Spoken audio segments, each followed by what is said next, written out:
self ko. And hindi ko naman po magagawa lahat ng to kung wala po yung mga teammates ko. So credits din sa mga teammates ko po and credits din sa mga coaches kasi they guide me talaga inside and outside the court. So sobrang thankful ko sa kanila kasi nandyan sila para sa akin.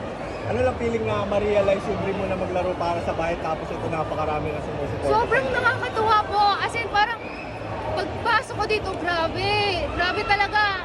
Nagpuno talaga to na mga Pilipino. Tapos parang nakikita ko sila na nag-e-effort din sumisigaw at sumusuporta. So, grabe, sobrang overwhelming ng feeling. Tapos sobrang happy ko kasi syempre, we're all Filipinos here and we're here to support each other kasi. Angel, you're the big reason kung bakit nakuha ng Pilipinas tong big win na to today.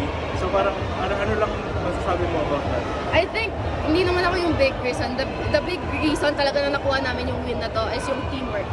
Kasi given the time na maikli lang yung time of preparation namin, pero nagawa namin to.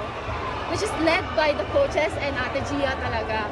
And ayun, nakakatuwa lang din kasi pina-follow namin si Ate Gia and the coaches. That's why meron kaming teamwork. That's why sobrang bilis lang mag-gel.